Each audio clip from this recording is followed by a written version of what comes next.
Assalamualaikum and a very good day to Miss Nur Ain.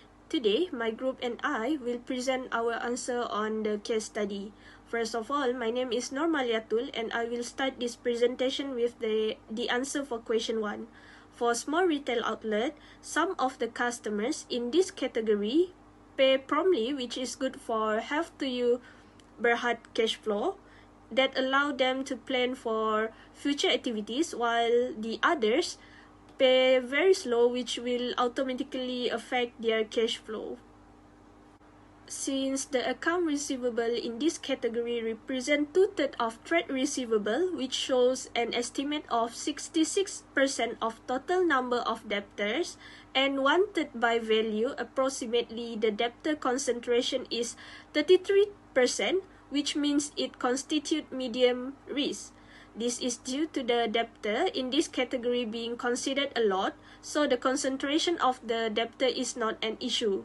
Typically, a higher debtor concentration means a less diversified customer portfolio and an increase in financing risk. Secondly, large retail outlet. The risk associated with this kind of trade receivable is high. This is due to engaging with foreign partnerships that come with their own set of risks, especially the credit risk. Foreign sales tend to have a problem on cash conversion cycle, and foreign account receivable include extra risk to health to you berhad, which does not exist in domestic-based customer. It is more difficult for a company to pursue any unpaid debt from a company operating in different nation with a distinct legal system. Thirdly, chain of discount retail outlet.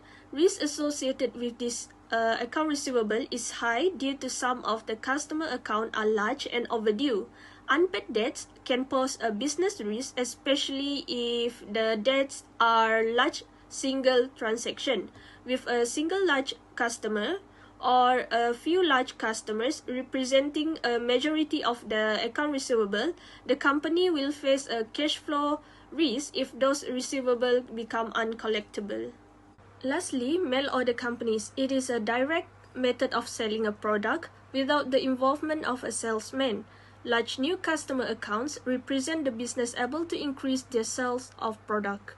In this case, Health to You Berhad will supply nutritious cereal to the company, and the company will directly sell the product to their customer through post.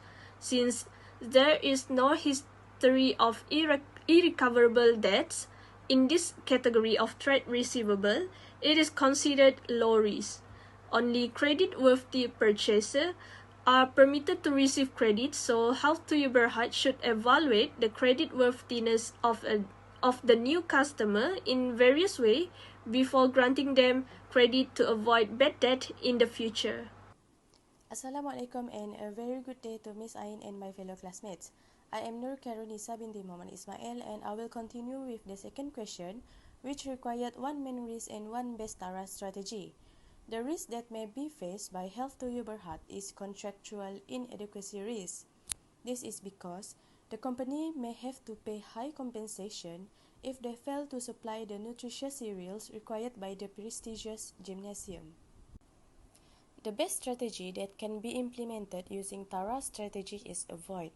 Health to You can withdraw the decision of supplying nutritious cereals to the prestigious gymnasium, as it is determined by the directors that the consequence of the risk is high and there is a high likelihood of product shortage and delays owing to the excessive demand. Instead, they can supply them to other similar businesses that consider the terms and conditions of the contract by both parties. Next is question number 3.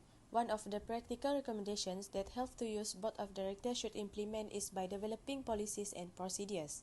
Developing policies and procedures are necessary factors of any organization. This is to ensure that the laws and regulations are followed, provide guidance for decision-making, and improve the environment of Health to You Berhad. The board is in charge of developing the company's governance system.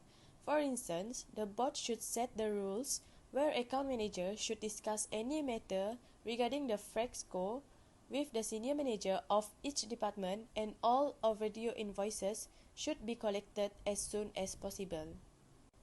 Besides, the board should provide training to the autonomous account manager. Understanding about delegation through training enables him to apply valuable skills when managing and negotiating with the organization's co-workers. For instance, Halim may be given training in management skills or in the use of software programs in his role. Such programs will assist him in learning the skills necessary to function efficiently and successfully in his position. As Health2You has their own functional manager in the organization, the board of directors should delegate some of the account manager's responsibilities, such as advertising with customers, and ensure that they are satisfied with the services offered by the company, referring customers' concern to the right department for settlement, and evaluating data to identify potential customers' demands, preferences, or concerns in developing effective marketing strategies. Next is to share the organization's vision. A shared vision is meant to generate a clear organization's objectives and to focus on promoting the necessary organizational changes in order for the organization to achieve its desired future goals. This is an important factor to consider in a fast-changing environment where transformation is expected, and the employees must distinguish between what must be improved and what must be remain untouched. Finally, the board of directors can monitor and control the account manager's activities to avoid any contradicting instructions. The board may be in charge of developing and revising missions that convey the organization's goals, means of operation, and primary features served. Assalamualaikum and a very good day to Ms. Ain. My name is Nur Shamira binti Abdullah and I will continue to present activities in the customer order process which lacks of separation of duties, weaknesses in the risk management approach for the customer order process, as well as internal control improvements that will reduce the likelihood of risk. The first activity that is lack of separation of duties is the customer services receive orders and check the credit worthiness of the customers. The employees who perform services are permitted to approve credit without an external credit check. If both duties are performed by the same person, they could authorize sales to their friends that are subsequently not paid. This could result in the sales that could turn out to be uncollectible. Next is all orders received by the dispatch department and the record are done by the same person in the dispatch department. This can lead to falsifying sales record to non-existing customers and siphoning valuable inventory from the company. Besides, the dispatch department uses a copy of the invoice to select goods from the warehouse. There is no restriction to the physical access to the loading dock where both customer orders are placed and incoming deliveries arrive. This results in a greater risk of theft of inventory. Theft could be the cause of the delays in shipping when the items that were supposedly in stock could not be found in the warehouse. Apart from that, after the customer signs for receipts, the signed copy of invoice is returned to the dispatch office and subsequently to the account department. This could increase the risk of the recorded sales for shipments are not made to the customers. Last but not least, the journal entries or the transaction are recorded by the dispatch department. If the same person did both duties, they could still cash and cover up the difference by listing fraudulent bank expenses to adjust the cash balance. There are several weaknesses that can be found in the risk management approach for the customer order process. The first one is, after the credit is checked, the internet orders automatically result in an invoice being printed without additional input. There is no specific authorization to approve sales to first-time customers.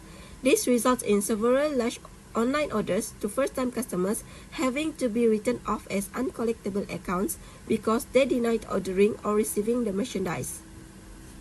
The second one is there is no checking from the supervisor before sending the orders to the customer. This would lead to the risk that the dispatch department may send the order to their house.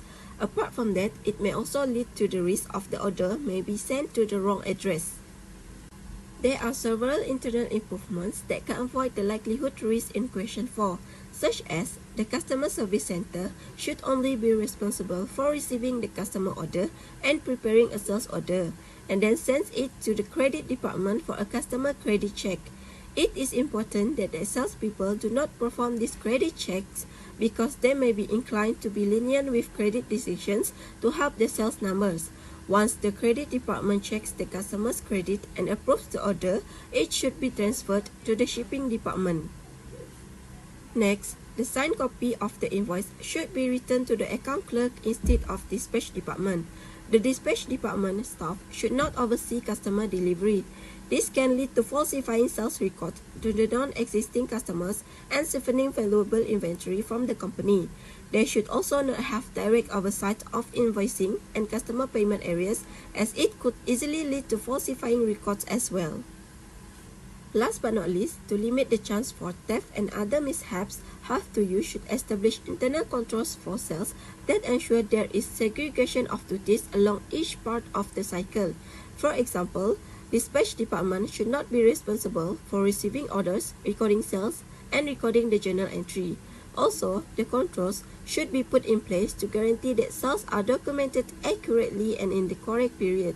Without this, Have2You will run the risk of information mishandling and inefficiencies along the cycle. Hello, I'm Jasmine, and I will continue the presentation with question 6, which is the 5 drawbacks that Have2You will face if they decide to diversify into manufacturing of sports equipment. The first drawback is different resources. In this case, Have2You wants to expand their business into manufacturing sports equipment, which on the surface may look like it's related since it is in the fitness industry. However, it actually involves two different industries, which are food and manufacturing.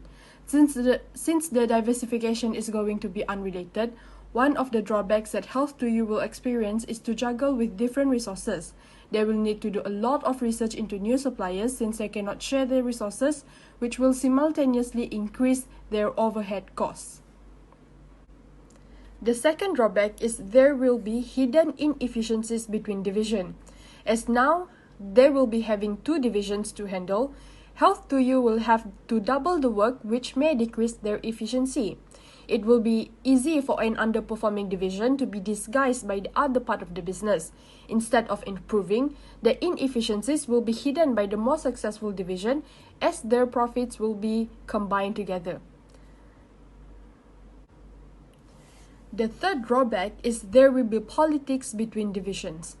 There will be conflicts between divisions, and this will prove severely disadvantageous to the company as there will be a restrained relationship between employees. Limited resources such as financial resources will cause divisions to compete among themselves and prevent them from reaching their full potential due to the limited resources. When there is conflict involved, it will be hard for the employees to work harmoniously together.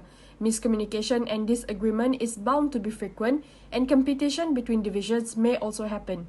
While it is good to be competitive, it may be harmful for teams in the same company to be competing against each other. The last drawback is increased time will be needed for decision making. Since there is a new division, there will be new top management to report to, which will increase the bureaucracy layer.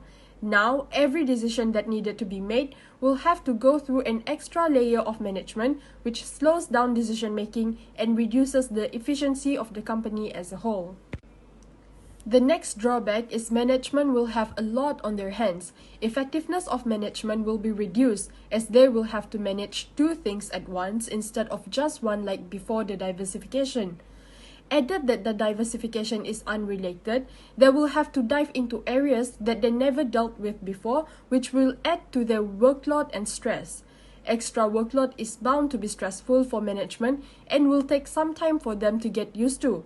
This may induce unhappiness in the workplace, which will eventually lead to decreased efficiency and productivity of employees. The last drawback is increased time will be needed for decision making. Since there is a new division, there will be new top management to report to, which will increase the bureaucracy layer. Now, every decision that needed to be made will have to go through an extra layer of management, which slows down decision making and reduces the efficiency of the company as a whole.